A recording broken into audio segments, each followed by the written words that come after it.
Okay. Hi, ich bin Janine. Ich und mein Freund Steffen, wir wohnen jetzt seit 1,5 Jahren im Bus und wir fahren damit ein bisschen durch die Gegend und jetzt gerade sind wir in Nepal und ich wollte mal ein bisschen was zu unserer Küche erzählen. Wir haben schon relativ viele Leute auch getroffen, die auch alle selbst ihr Auto ausgebaut hatten, so wie wir, oder selbst ausgebaut haben und ja, und wir wollten halt einfach mal erzählen, wie wir das gemacht haben. Unser Kocher ist jetzt schon ziemlich alt. Steffens Eltern haben den damals auch gebraucht gekauft für ihren VW-Bus. Und ich glaube, der ist jetzt irgendwie über 30 Jahre alt oder so. Aber der funktioniert noch total super. Wir haben so ein paar Sachen nachgerüstet. Diese Knöpfe hier zum Beispiel. Aber abgesehen davon ist der halt toll. Der hat halt kein Sicherheitsding oder irgendwie so einen Anmacher oder so. Sondern wir benutzen dafür immer diese Pistole. Und wir kochen auch übrigens mit LPG, also mit Gas. Unsere Gasflasche ist hier hinten in der Ecke drin. Das ist diese kleine, da passt 1 Kilogramm LPG rein. Und damit können wir immer so ungefähr 2 Wochen kochen. Kommt drauf an, wie oft und wie viel Tee wir trinken vor allem. Dann haben wir jetzt hier so einen Anmacher, der jetzt vor 2 Tagen kaputt gegangen ist. Aber das Ding war so praktisch. Das hat uns mehrere Jahre begleitet. Es ist halt einfach nur so ein Teil, das macht einen Funken und damit kann man dann hier halt super einfach den Gasherd anmachen. Und jetzt habe ich die letzten 2 Tage gefühlt damit verbracht, Feuerzeuge zu suchen, weil ich nämlich immer kein Feuerzeug finde. Das Ding war irgendwie immer da, wo es hingehört. Also ja, wir müssen mal gucken, ob wir da irgendwie ein neues finden.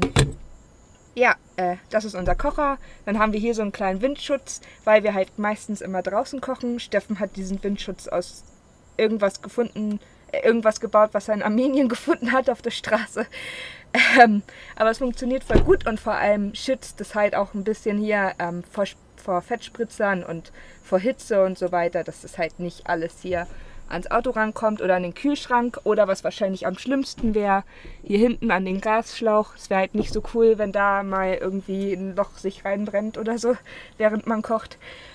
Wir haben halt viele Ausbauten gesehen und die meisten haben immer einen festen Kocher drin eingebaut. Und wir haben uns halt gedacht, oder Steffen hat das halt eigentlich überlegt, dass es viel besser ist, draußen zu kochen, weil man draußen man hat natürlich dann auch viel mehr Platz drin. Und man hat vor allem keine Feuchtigkeit im Auto. Das ist natürlich auch gut gegen Rost und so weiter, aber es ist auch besser, wenn es zum Beispiel kalt ist. Wenn man dann halt drin kocht, dann ist es natürlich für den ersten Moment warm, aber sobald man dann aufhört zu kochen, wird es nochmal schneller kalt, weil sich die Luftfeuchtigkeit im Auto einfach erhöht. Und deswegen haben wir dann auch, besonders wenn es kalt war, haben wir eigentlich immer versucht draußen zu kochen, auch wenn das halt manchmal nicht so einfach war. Aber ja, das sind halt so die Vorteile, die wir dadurch haben. Und auch wenn mal jemand morgens ein bisschen länger im Bett liegt oder so, kann man halt ohne Probleme hier draußen sich mal einen Tee machen, ohne dass man den drin stört. Und ja, wir haben halt einfach viel mehr Platz dadurch, dass wir draußen kochen. Und der ganze Müll und alles, was so beim Kochen immer daneben geht, landet auch immer alles eher draußen. Das ist natürlich auch praktisch. Wir können aber auch falls es mal zu windig ist oder falls man sonst mal irgendwie welche Probleme hat und nicht draußen kochen kann oder es ist zu kalt und man hat eine Freundin dabei, die ganze Zeit nur rummault und sagt, dass sie absolut nicht draußen kochen will, dann kann man den Kocher auch einfach hier draußen anschließen. Und das hier sind einfach so Regalhalter aus dem Baumarkt. Also es ist überhaupt nichts Besonderes. Ziemlich einfach gemacht, aber es funktioniert halt voll gut. Man kann die halt einfach hier so, andersrum, hier so reinlegen und dann hält es halt fest. Genau. Und dann können wir es halt aber auch hier drin festmachen. Wir haben hier auch nochmal diese Halterung drin.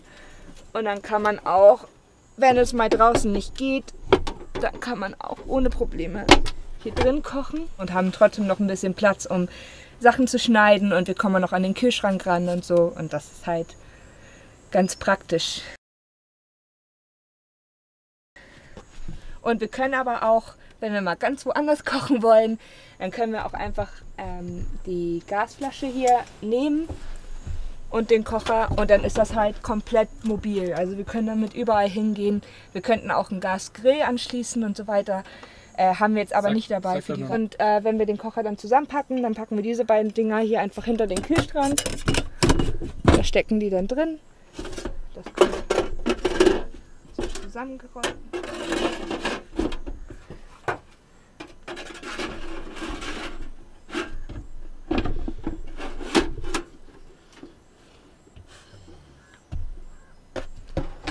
So.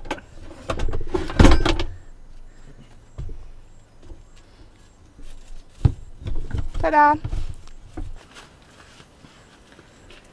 Und wir haben 2 Thermokannen dabei, weil wir halt gerne auch mal unterschiedlichen Tee trinken. Und wie man sieht, ist das mit unserem Kocher, es ist halt alles relativ einfach, aber man muss es trotzdem immer alles aufbauen. Und dann ist es einfach leichter, wenn man sich morgens einmal beim Frühstück eine Kanne Tee macht. Und dann kann man die halt tagsüber trinken, anstatt dass man jedes Mal wieder für eine Tasse Tee sich da seinen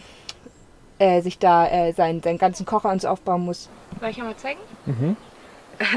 Dann haben wir hier so eine Flasche, es ist eigentlich ein Dog Refresher, das hat Steffen irgendwann mal gefunden und es ist voll praktisch, damit kann man dann halt super Abwasch machen, man kann es auch auf weich einstellen, aber zum Abwasch machen wir es halt meistens immer so und da ist einfach klares Wasser drin und wir waschen dann meistens mit ein bisschen Zitrone ab, eine Zitrone kommt dann halt einfach in den schmutzigen Topf oder auf den Teller oder so und dann dazu mit dem Wasser und dann wird das alles einmal mit dem Küchenpapier abgewischt und dann ist das auch alles sauber. Also und wenn man das dann alles immer gleich nach dem Essen macht, dann trocknet es auch nicht fest und dann geht das auch alles immer viel leichter. Und dieses Ding für die Zitrone ist halt voll praktisch, das wird voll cool. Das haben wir in der Türkei gefunden und das wird dann hier so reingedreht und dann ist das auch relativ dicht. Also das ist ganz cool und dann kann man einfach ein bisschen drücken und dann kommt da so der Saft raus. Okay. Das hier ist unsere Geschirrschublade. Steffen, kannst du mir auch noch mal die Besteckschublade geben? Genau. Super, danke.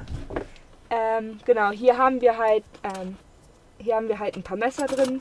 Und wir haben jeweils nur 2 Gabeln, ich glaube wir haben 3 Löffel und 2 Brotmesser und dann haben wir halt noch ein paar scharfe Messer zum Schneiden und so. Also wir wollten versuchen, wir haben halt am Anfang irgendwie 5 Gabeln und 5 Löffel und so mit uns durch die Gegend gefahren, bis uns dann mal aufgefallen ist, dass man das alles gar nicht benutzt und vor allem nicht gleichzeitig. Und deswegen haben wir versucht, uns so ein bisschen zu reduzieren. Wir haben dann auch halt im Laufe dieser Reise uns dann auch nochmal solche Sachen hier angeschafft, was halt dann doch mal ganz schön ist, gerade wenn man seit 1,5 Jahren im Bus wohnt, wenn man dann den Käse auch mal wieder ein bisschen kleiner kriegt als mit dem Messer und so. Ist halt so ein paar Sachen haben sich dann doch irgendwie wieder angesammelt. Stäbchen haben wir noch dabei und hier ist ein Feuerzeug. Super. Und ja, was haben wir noch? Eine Grillstange. Ja, ein Opinel haben wir noch dabei, die finden wir super praktisch. Das Ding hier ist ganz cool, das ist halt so ein Topfanfasser, dazu kommt, den zeige ich auch gleich nochmal. Und dann haben wir, was vielleicht noch ganz cool ist, sind Strohhalme aus Edelstahl. Sind die aus Edelstahl oder sind die aus Alu? Edelstahl. Aus Edelstahl, genau. Strohhalme aus Edelstahl. Braucht man nicht wirklich, aber ist halt irgendwie doch ab und zu mal ganz witzig. In unserer Geschirrschublade haben wir dann unsere Eisenpfanne, die wir auch schon mal in unserem 10-Dinge-Video gezeigt haben. Von der sind wir total begeistert. Da haben wir den Griff abgesägt, damit die in unsere Schublade hier passt. Und den kann man dann einfach so hier ranmachen und dann kann man damit kochen. Dann sind hier unsere Töpfe drin.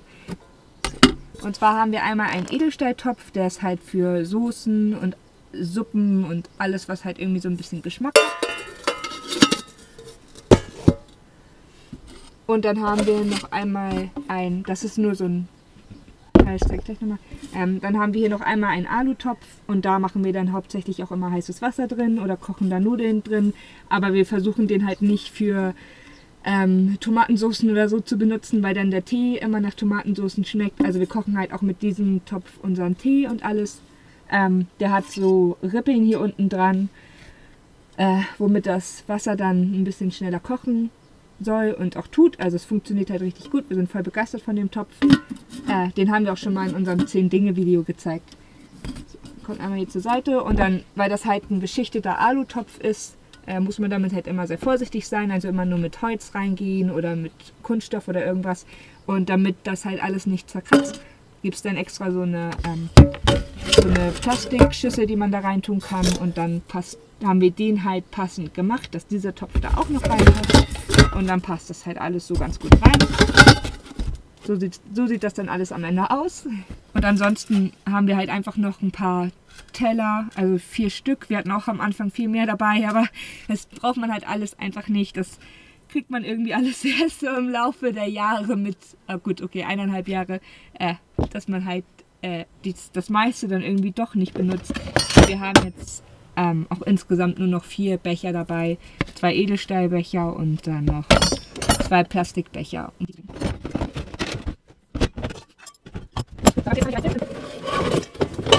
ich habe noch was vergessen. Und zwar haben wir, dieser Topf hatte ursprünglich mal hier so einen Griff dran, den man irgendwie ausklappen konnte, aber das mussten wir dann abmachen, weil der sonst nicht in unseren anderen Topf reingepasst hätte. Und dann haben wir jetzt halt hier so einen Griff dazu, dann kann man den einfach so festhalten. Und das ist halt eigentlich ganz praktisch, also es funktioniert voll gut. Und jetzt können wir den Topf auch ganz normal benutzen und genauso hier den Deckel vom Topf kann man hier auch so dann einfach reinmachen. Dann haben wir hier unser Ikea-Regal. Da sind halt einfach so ein paar unterschiedliche Schubladen drin. Hier unten ist unsere Geschirrschublade, die ich gerade gezeigt habe. Dann haben wir, hier sind halt einfach Kosmetiksachen drin. Hier ist so eine Rümpelschublade. Und hier oben ist dann so eine Snackbox von uns. Da ist ein bisschen Obst und Gemüse. Hier sind dann alle möglichen Gewürze und alles, was man so zum Kochen braucht. Hier sind dann ja auch irgendwie das immer auch alles Mögliche drin. Und hier unten sind dann die ganzen schweren Sachen, Nudeln, Öl, manchmal auch Getränke und so. Was wir super an dem Ikea-Regal finden, ist, dass wir die Kisten komplett rausnehmen können. Und außerdem können wir die Kisten auch komplett verschließen, was ganz praktisch ist, wenn man mal eine Maus im Auto hat, weil es nicht so viel bringt, eine Mäusefalle aufzustellen, wenn irgendwo noch offen Futter rumliegt. Und so ist es dann relativ einfach, alle Lebensmittel unzugänglich zu machen und die Maus dann hoffentlich irgendwie in die Falle zu locken. Oder die Mäuse, je nachdem, wie viel Glück man gerade hat. Und wir trennen unseren Müll. Wir haben halt hier unseren Plastikmüll drin. Hier haben wir unseren Biomüll drin. Und hier haben wir unseren Papiermüll drin. Sonst hatten wir das leider immer so gemacht, dass wir in den Ländern, in denen es keine Mülltrennung gibt, den Müll auch zusammen in einen großen Sack geschmissen haben und den dann bei der nächsten Mülltonne losgeworden sind. Das hat auch immer ganz gut funktioniert, dadurch, dass es halt immer genug Mülltonnen gab. Aber dann sind wir nach Indien gekommen und in Indien gab es nicht mehr so viele Mülleimer. Und da haben wir dann angefangen, unseren Biomüll immer in kleinen Portionen zu vergraben, also meistens direkt nach dem Essen oder direkt nach dem Kochen und dann auch ein bisschen tiefer, sodass da irgendwie nichts rankommen kann und vor allem auch weg vom Wasser. Und dann hatten wir eigentlich nur noch Plastik- und Papiermüll und den kann man eigentlich relativ sauber halten, vor allem wenn man den Plastikmüll vorher einmal kurz abspült.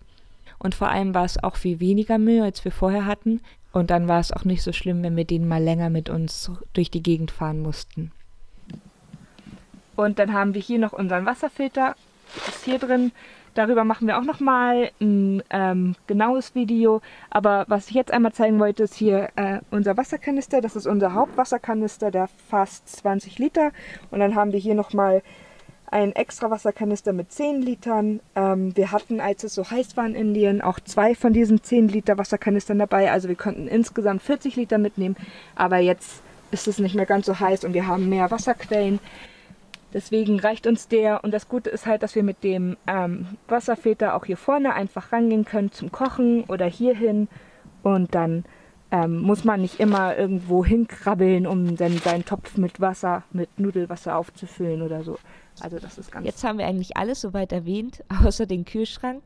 Wir haben uns damals für einen Kompressorkühlschrank entschieden und sind damit auch vollkommen zufrieden, weil der sehr stromsparend ist und wir damit noch nie irgendwelche Probleme hatten.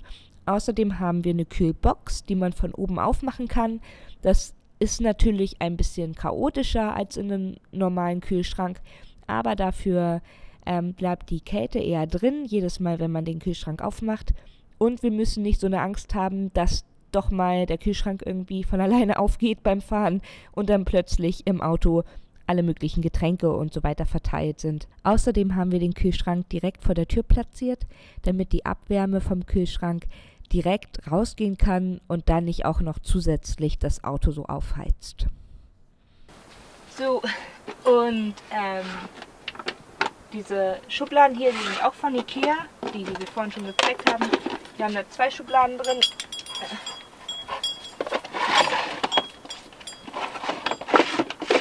Hier ist so, wir haben irgendwie ganz viel Anti-Mücken-Zeug aus Deutschland noch mitgenommen, weil wir hier kein wirklich gutes gefunden haben.